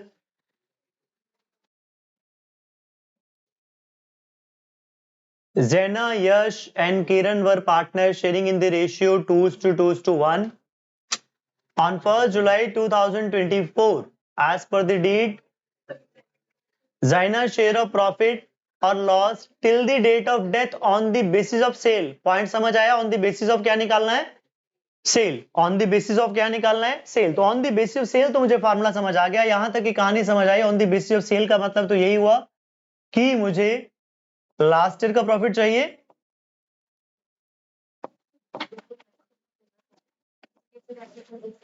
ठीक है। लास्ट ईयर की क्या चाहिए? लास्ट ईयर का प्रॉफिट तो लास्ट ईयर की क्या चाहिए? सेल। और यहां कौन सी सेल चाहिए? Sales up to death. आप देखना कितने बच्चों ने आंसर करेक्ट निकाला है, पर फिर भी गलत निकाला। इनटू इस share, CBSE 2025। Last year profit कितना है मेरे पास दोस्त? लास्ट ईयर का प्रॉफिट तो मुझे क्लियरली मेंशन्ड है, कितना है? 1 लाख। फिर यहां पर लिखा हुआ था sales for the year ended 31 March. तो लास्ट ईयर की सेल भी मिल गई। कितनी है लास्ट ईयर की सेल? कितनी है? 4 lakh. Sales up to death कितना है? अरे सेल्स अप टू डेथ दे भी रखी है, गलती से कोई और क्वेश्चन दे दिया मुझे। मैं कोई और क्वेश्चन की बात कर रहा था, मेरे दिमाग में कोई और क्वेश्चन है, ये वाला वो वाला नहीं है जिसमें गलती से गलत कर दे, ये ठीक है। इस शेयर कितना है भाई? जैना का 2/5। ये तो लल्लू क्वेश्चन था यार। कितना आंसर? चलो एंट्री बता दीजिए। लल्लू वाला था, profit and loss expense account debit to. वो कोई अगला क्वेश्चन था शायद, वो मैं बैग गया था बेटे, सॉरी। ये वाला क्वेश्चन है, वो देख लू पहले से, यही वाला है। देखिए एक सेट में तो बिल्कुल, मैं पढ़ लू पहले। एक सेट में तो सिंपल क्वेश्चन दिया था, एक सेट में ये वाला क्वेश्चन दिया था। मैं इस वाले क्वेश्चन की बात कर रहा था। लास्ट ईयर के आया हो ना, तो मुझे याद है कि लास्ट ईयर एक क्वेश्चन ऐसा आया था, उन्होंने सिंपल डाला था, बच्चे आंसर ठीक निकाल के आए थे पर गलत निकल के आए थे, नंबर नहीं मिले होंगे जिसने वाला निकाला था। देखो जरा ये वाला क्वेश्चन वो वाला है, वही है, वही है। चलो देखिए अब इस क्वेश्चन को पढ़ते हैं। Saurabh, Reena and Deepak are partner sharing in the ratio 5:3 और सौरभ की डेथ हो गई 31 दिसंबर 2024 को। क्लियर है जी? तो मेरे पास आगे दिया हुआ है as per the deed Saurabh share of profit loss till the date of death was calculated on the basis of sale. Sale के बेसिस पे निकालना है, ठीक है जी, सेल्स के बेसिस पे निकालना है। तो सेल्स के बेसिस पे तो आपको नियम बताया है, क्या फॉर्मूला होता है भाई? लास्ट ईयर का, जो भी लास्ट ईयर का प्रॉफिट है अपॉन लास्ट ईयर की सेल, अपॉन लास्ट ईयर की सेल। यहां पर क्या आती है? Sales up to death into इस शेयर। तो देखें जरा कौन कौन से एस्पेक्ट मुझे दे रखे हैं इस वाले पार्ट में। तो मैंने देखा कि भैया मेरे पास लास्ट ईयर का प्रॉफिट कितना है, दे रखा है 31 मार्च 2024 तक का 5 लाख मिल गया। सेल्स अप टू डेथ, ध्यान दिया आपने, sales for the year ended 31 दिसंबर तक का प्रॉफिट दे रखा, सेल दे रखा आपको कितना? 7,50,000। और डेथ भी कब हुई है? 31 दिसंबर 2024। तो सेल्स अप टू डेथ कितना अपॉन लास्ट ईयर की सेल मुझे क्वेश्चन में नजर नहीं आ रही कहीं। भाई मुझे इतना तो पता लग गया ना, ये 9 महीने की सेल है, ये 9 महीने की सेल है ना, 9 मंथ की सेल है। कन्वर्ट कर लो इसे 12 महीने में, डिवाइड बाय 9 इंटू 12। 9 मंथ की सेल है, उसे 12 महीने में कन्वर्ट कर लिया। कहने का मतलब इस क्वेश्चन में टाइम बेसिस और सेल्स बेसिस का कोई डिफरेंस नहीं रह गया, क्योंकि जो सेल है मेरे को कैलकुलेट करनी पड़ रही है 12 महीने की, 9 महीने की दे रखी है, तो टाइम बेसिस पे ही निकाल रहा हूं ना, तो इसमें कोई भेद नहीं आएगा। इसका मतलब सेल इवन सेल्स है, sales are what, even sale. Equal मान रहा हूं तभी तो मैं सिंपल मान के चल रहा हूं कि 9 महीने कितनी है तो 12 महीने की उसके प्रोपोर्शन में होगी। 1 महीने की सेल 1 लाख है, 2 लाख की, 2 महीने कितनी होगी 2 लाख, 3 की कितनी होगी 3 लाख। चाहे मैं 3 महीने ले लूं या 3 लाख अपॉन 12 लाख लिख दूं, क्या फर्क पड़ेगा? चाहे 3/12 लिख दूं, कोई फर्क नहीं पड़ेगा, क्योंकि मुझे सेल्स कैलकुलेट करनी पड़ी on the basis of death period sale. याद रहेगी बात? तो करना तो ऐसे ही है सेल्स बेसिस पे, पर कोई फर्क नहीं आएगा। आंसर चाहे मैं 9/12 भी कर देता तब भी सेम ही आएगा। आप करके देखेंगे 9/12 तब भी सेम आ रहा होगा आंसर। गलती से बच्चों ने गलत कर भी दिया हो, कोई बड़ी बात नहीं। जर्नल एंट्री क्या हो जाएगी? Profit and loss suspense account debit to profit and loss. समझ गए क्या कहना चाह रहा था? तो सेल्स आपको कैलकुलेट करनी पड़ती है 12 महीने की। कई बच्चे तो इतने टैलेंट नीचे 7.5 लाख रुपए रख देते हैं, ऊपर की 9 महीने की सेल कैलकुलेट करते हैं, तब भी आंसर आ जाता है। मैं उन्हीं के लिए बता रहा था कि गलती से भी गलत निकाल देते हैं, आंसर करेक्ट होता है। उन्हें तो ऐसे किया था, ठीक क्या हुआ था, एक्यूरेट ऐसे किया।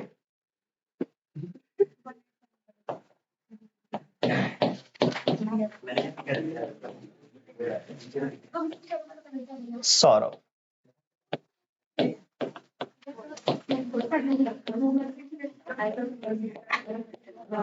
ठीक है, share of profit to the Saurabh,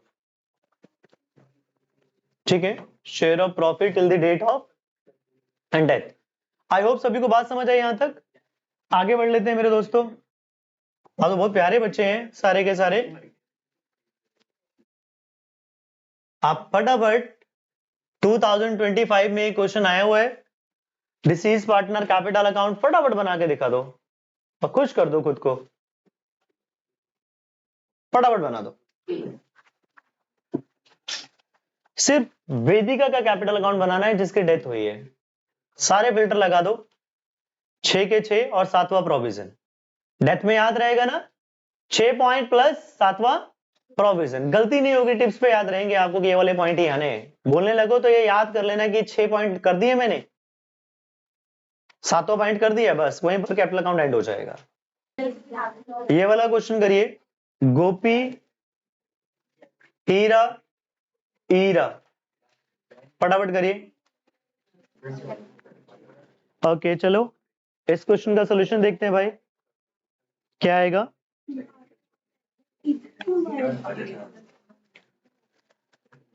Heera capital मुझे बताइए, जिन लोगों ने बना लिया मेरी हेल्प कर दीजिए, क्या क्या आएगा हीरा के कैपिटल में।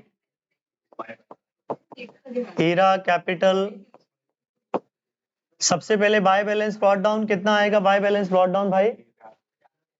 By balance brought down, by balance brought down मैं शॉर्ट में लिख रहा हूं 50,000 रुपया। और फिर कोई रिजर्व तो नहीं है, हीरा का रिजर्व में शेयर कितना हो गया भाई? रिजर्व में शेयर निकाल लिया है सभी ने, कितना आ जाएगा? तो 30,000 में उसका शेयर कितना बन गया? 2/6 10,000। तो रिजर्व में शेयर लिख लिया, रिजर्व। ओके, कोई एसेट साइड पे लॉस या प्रॉफिट तो नहीं है। उसके बाद आगे कहानी आ जाती है, जैसे बैलेंस शीट खत्म होती है क्या क्या है मेरे पास? Goodwill value 2 year purchase of average profit of last 3 year, तो दे रखा है। गुडविल कितनी आ गई? 90,000।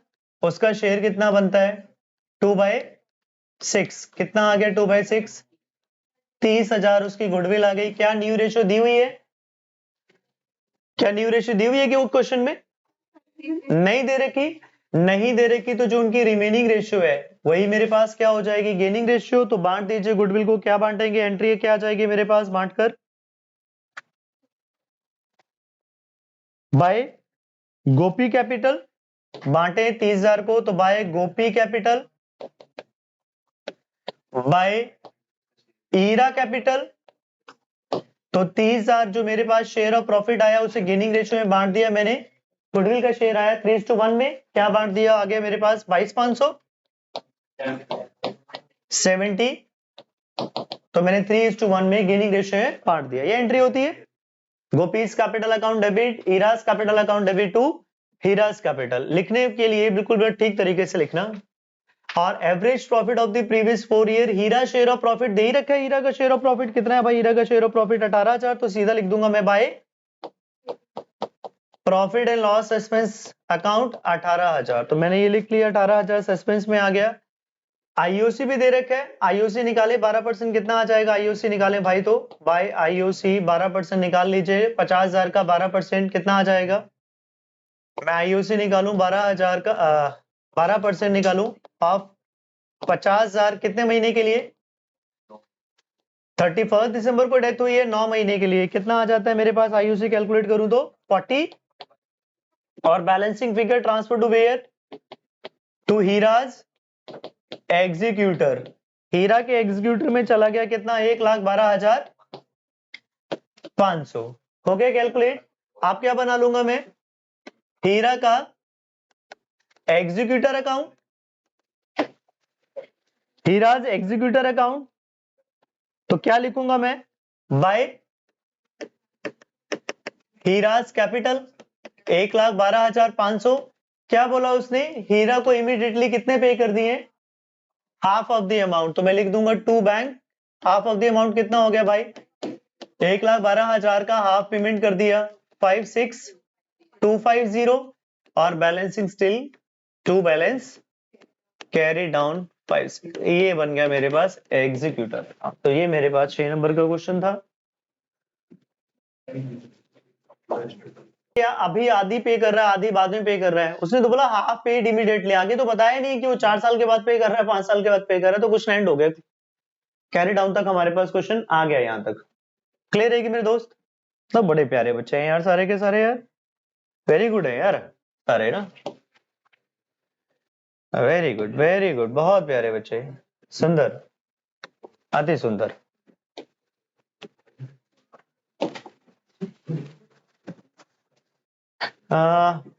ये भी कंपार्टमेंट में आया हुआ सिमिलर से क्वेश्चन आया हुआ है ना, सिमिलर से क्वेश्चन है वो हम लीव करते जाते हैं जो बिल्कुल सिमिलर से हैं। थोड़ा अलग से क्वेश्चन कोई देखते हैं जो इसमें थोड़ा सा चारम वारम हो यार कोई। ये वाला कर लें जरा। सुधीर कैपिटल बना दीजिए, 2023 का क्वेश्चन है। सुधीर कैपिटल बनाकर दिखाइए मुझे जरा। सुधीर की डेथ हो गई है, फटाफट बना दीजिए।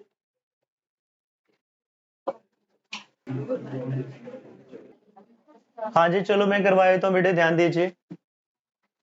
सबसे पहले कैपिटल लिख लिया सुधीर का, रिजर्व भी लिख लिया, डेट ऑफ डेथ मैंने काउंट कर ली, क्या है 30 जून 2022। बना रहे हैं बैलेंस शीट 31 मार्च, तो कितने महीने के बाद उसकी डेथ हो गई? 3 मंथ के बाद। फिलहाल तो पॉइंट आ गया मेरे पास, रिजर्व ले लिया मैंने और बैलेंस शीट खाली कर लिया, advertisement suspense is a loss बांट लिया। ठीक है, जो भी उनका शेयर बनता था कैलकुलेट कर लिया। गुडविल में आ गए, गुडविल कितनी आ गई मेरे पास? कैलकुलेट करने पे 2.5 को मल्टीप्लाई किया, कितना आ गया? 4,50,000। उसका शेयर निकालने कितना आ जाएगा भाई? शेयर कितना बनता है? शेयर भी उसका बनता है 2/5, आई थिंक सेम ही आ जाएगा 1,80,000। कितना आ गया उसका शेयर? 1,80,000। शेयर कितना आ गया उसका? 1,80,000। तो 1,80,000 को बांट देंगे गेनिंग रेशियो में by Deepak capital, Deepak capital by Naveen capital. बांटे जरा मैं, अगर 1,80,000 को बांटू गेनिंग रेशियो में, तो गेनिंग रेशियो में बांटू तो 2:1 में क्या आ जाएगा मेरे पास? 1,20,000 और 60,000 की अमाउंट आ जाएगी, isn't it? आगे आ जाते हैं। Sudhir share of profit on the basis of death was to be calculated on the basis of sale निकाल लेना, सेल के बेसिस पे निकाल लेंगे, कितना आ जाएगा? देखिए जरा लास्ट का प्रॉफिट कितना है भाई? 1,00,000 और सेल कितनी है? Sales up to death 1,50,000। Sale of the last year कितना है? 4 लाख, और उसका शेयर कितना है? 5। तो last year profit into sales up to date upon last year की सेल्स इंटू शेयर 2/5 कितना आ गया? तो एंट्री क्या हो जाएगी? By profit and loss suspense. अगर मैं लिखूं by profit and loss suspense तो आ गया 15,000। आईयूसी कैलकुलेट कर लीजिए 7% बाय आईयूसी। आईयूसी में कैलकुलेट कर लूं 160 का 7% फॉर 3 मंथ कितना आ गया दोस्त? 2800। और बैलेंसिंग करूंगा तो मेरे पास आ जाएगा to executor account balancing figure 349,800। तो देखिए जिन लोगों का आंसर मैच नहीं हुआ क्यों नहीं होता? जो लोग अभी बता रहे थे कुछ और आ रहा है, क्या गड़बड़ की है उन्होंने चेक कर लीजिए। बात समझ आई मेरे दोस्त? पक्की बात है? हो गए थे यार आंसर। चलो एक और क्वेश्चन करते हैं फिलहाल। देखिए जरा भाई क्या है मेरे पास, आपकी पसंद का कोई क्वेश्चन दे देंगे जो आप बोलोगे। नहीं बस जो आपको पसंद हो वाला क्वेश्चन बता दीजिए। है ऊपर? हाँ ऊपर ही जा रहा हूँ, कोई बात नहीं, ऊपर चले जाते हैं।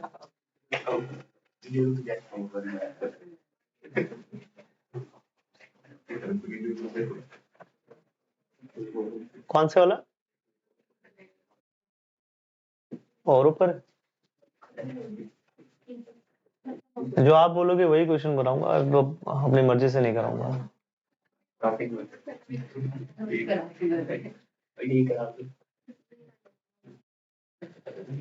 जो आपको पसंद होगा।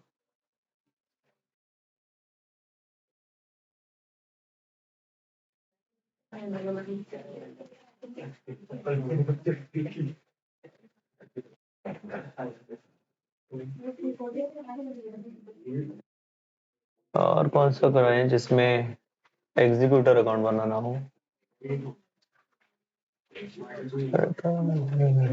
ना, जिसमें इंस्टॉलमेंट में पे कर रहा हो, ये करिए जरा। चलो आपने बोला, मैंने आपकी पसंद का ही एक क्वेश्चन रख दिया है। हाँ ये चाहे आप ये वाला बताओ ऊपर। हाँ ये वाला कह रहे हो?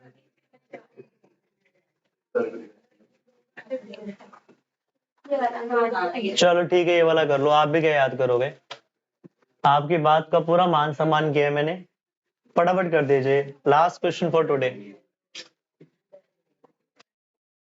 सेशन का लास्ट क्वेश्चन है। इसके बाद मैं आपको जो होमवर्क दूंगा वो आपने करना है, जो रिमेनिंग पी/क्यू रह जाएंगे। ठीक है? क्या रही है फर्स्ट इंस्टॉलमेंट भाई?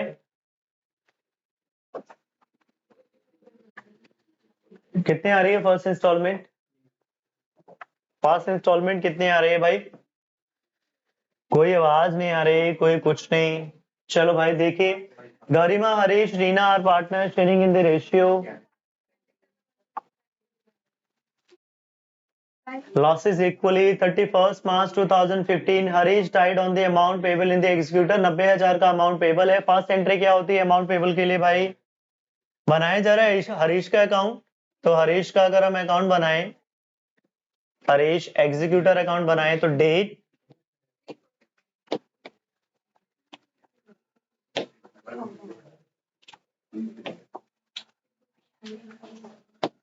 पर्टिकुलर्स। मैं उम्मीद करता हूं यहां तक तो आपको हरीश का अकाउंट पता लग गया है। यहां तक डेबिट साइड पता लग गई है, डेट क्रेडिट वाली साइड आप बता दीजिए, मुझे लग जाएगा पता, आपको पता लग गई है। क्या आएगा क्रेडिट में भाई? डेट, पर्टिकुलर और अमाउंट। बिल्कुल ठीक बता रहे हैं, करेक्ट आपने पकड़ लिया। चलो जी पहली एंट्री क्या होती है हमारे पास? फर्स्ट एंट्री सबसे पहले बैलेंस ट्रांसफर करेंगे। तो एंट्री क्या होगी मेरे दोस्तों? Harish capital account debit to Harish executor by Harish capital. लिख दिया मैंने अमाउंट कितना? 90,000 इंस्टॉलमेंट शुरू हो रही है। आपने ध्यान दिया कि 4 इक्वल इंस्टॉलमेंट में तो पे करना है, पर इंस्टॉलमेंट शुरू कब से हो रही है? 31 मार्च 2018 से। It was agreed between the remaining partner and Harish executor amount payable in the 4 equally instalment along with the, मतलब कब से? 2018। तो मतलब पहली जो इंटरेस्ट तो एग्रीड हो गई मेरी, तो बाय इंटरेस्ट में निकाल लू 90,000 के ऊपर कितना आ जाएगा? 90,000 के ऊपर 18% निकालिए दोस्त, कितना आ जाएगा? 16,200। इंटरेस्ट तो एग्रीड हो गया, पर पेमेंट अभी ना होगी। पेमेंट अभी नहीं करनी है। रीजन उसने बोल ही दिया, पेमेंट 2 साल के बाद स्टार्ट हो रही, ना 16 में ना 17 में, मतलब 3rd ईयर से शुरू होगी। तो 2, क्या ये पॉइंट आप लोगों ने करेक्ट किया है? पकड़ लिया था ये वाला पॉइंट? पेमेंट नहीं होगी यहां पर। फिर आ गए हम लोग 1/4/2016 बाय बैलेंस ब्रॉड डाउन। मैं देखूं 106200। फिर मुझे इंटरेस्ट निकाल देना चाहिए 17 में बाय इंटरेस्ट कितना? फिर 18% किसका? आपको बताया था ओरिजिनल आउटस्टैंडिंग बैलेंस, अगर इंटरेस्ट इंक्लूड है तो उसको नहीं लेते। फिर से मेरे पास इंटरेस्ट कितना आ गया? 16,200। तो ये आ गया 1/22,400 की वैल्यू आ गई, 1/22,400 की वैल्यू आ गई। ये भी मैंने क्लोजिंग बैलेंस निकाल लिया, टू बैलेंस कैरिड डाउन। ये भी करेक्ट है क्या? तो जब मैंने आपको ये चैप्टर कराना स्टार्ट कराया, जब टॉपिक कराना स्टार्ट कराया, तो यहीं से हमारी कहानी चली थी। यहां भी करेक्ट है। फिर आ गया मैं 1/4/2017 sorry by balance brought down कितना भाई? 1/22,400। अब 31 मार्च 18 इंटरेस्ट ड्यू होगा, अब होनी है पेमेंट, तो 2 बाय इंटरेस्ट फिर से सेम कितना आ जाएगा भाई? 18% ऑन ओरिजिनल वैल्यू। तो मैंने निकाल लिया इंटरेस्ट, ये आ गया मेरे पास 138,600। और पेमेंट कितनी हो जाएगी? 31 मार्च 18 को टू बैंक। बिल्कुल देसी सा क्वेश्चन तो नहीं देगा, थोड़ा बहुत अगर कुछ डाल भी सकता है, क्या दिक्कत है। तो इंस्टॉलमेंट कितनी बन गई? उसने बोला 4 इक्वल इंस्टॉलमेंट, तो 90,000 को 4 से डिवाइड करें तो हर इंस्टॉलमेंट की वैल्यू कितनी आ रही है? 22,500। 22,500 प्लस इंटरेस्ट। आज तक का इंटरेस्ट कितना बनता है? 48,600 उसका इंटरेस्ट बनता है। अगर मैं ऐड करूं तो बन गई 71,100 की इंस्टॉलमेंट। ये आ गया टू बैलेंस कैरिड डाउन। क्या क्लियर है मेरे दोस्त यहां तक? कर दी थी गड़बड़? कर दी? नहीं करी गड़बड़? नहीं करी गड़बड़ इधर? अब हो गई गड़बड़? अच्छा, हो गई हो गई हो गई, चलो कोई बात नहीं। माइनस करिए, कितना आ जाएगा? 67,500। आप जब भी बैलेंस निकाल रहे हो तो गलती मत करना, आपको पता होना चाहिए एक इंस्टॉलमेंट पेड होने के बाद। देखिए काफी कुछ घटित हो गया ना क्वेश्चन में, अब यहां पहुंच गए बैलेंस करने लगे, तो आप याद रखिए पहली इंस्टॉलमेंट के बाद जो बैलेंस बचे वो 3 इंस्टॉलमेंट का ही बचना चाहिए। तो कैलकुलेशन क्रॉस चेक भी कर सकते हैं, जब आप कैलकुलेशन कर रहे हो तो नींद में कैलकुलेशन नहीं करनी। तो जो हाँ सर कैलकुलेशन गलत हो गई, क्यों भाई?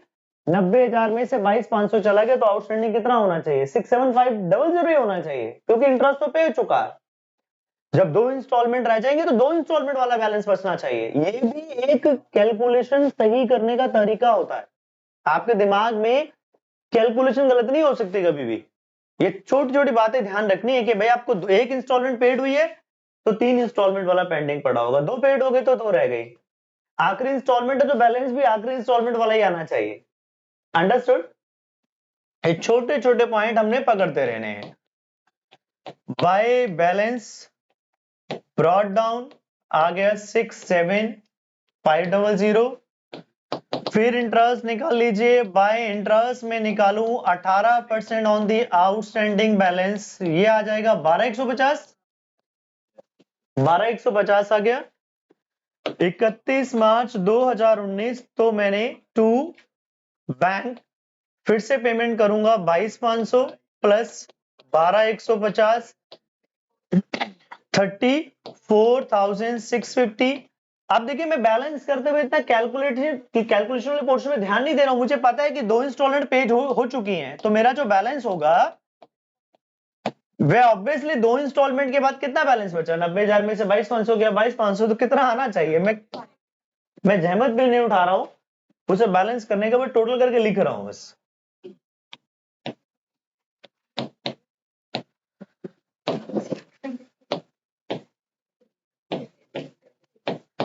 छोटे छोटे पॉइंट जो आपने कैलकुलेशन में ध्यान रखने हैं।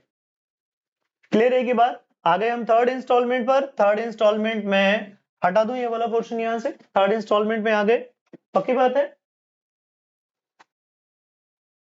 अब आ गया बैलेंस मेरे पास 1 अप्रैल 2019 का बैलेंस आ गया। तो 1 अप्रैल 2019 को मेरे पास बैलेंस आ गया बाय बैलेंस ब्रॉट डाउन कितना भाई, और फिर इंटरेस्ट निकाल लिया मैंने 31 मार्च 2020 को।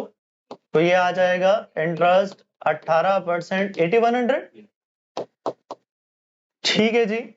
और फिर मैं पेमेंट कर दूंगा टू बैंक 31 मार्च 20 को ही 22,500 प्लस 8100, ये आ जाएगा 30,000।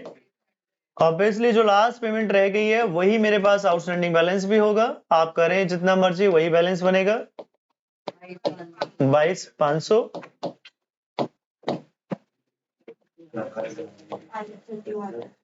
1/4/2020 बाय बैलेंस ब्रॉट डाउन 22,500 और 31 मार्च 2021 को अगर मैं इंटरेस्ट निकालूं तो कितना बनता है मेरे दोस्त, 4,050 मेरे पास इंटरेस्ट आ गया और पेमेंट हो जाएगी टू बैंक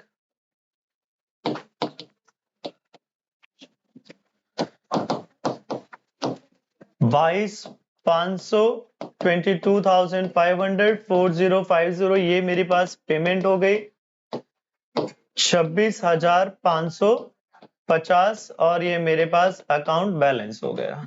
आई होप सभी को बात समझ आई है। एक नन्ना सा क्वेश्चन और कर लिया जाए, क्या ख्याल है? छोटा सा एक क्वेश्चन कर लेते हैं। Thank you. नहीं बैग तो दोबारा खुल जाएगा, क्या दिक्कत है? नहीं समझ आया चैप्टर सभी को? आई होप सभी को चैप्टर अच्छे से क्लियर हो गया होगा। चलो thank you very much. Homework में पूरी पीडीएफ है, जो पेंडिंग क्वेश्चन रह गए 37 थे, काफी सारे हमने कर लिए हैं क्वेश्चन इसमें से। अप्रोक्सीमेटली 14-15 क्वेश्चन हो गए होंगे, 20 के क्वेश्चन आपके पास हिस्से में आएंगे।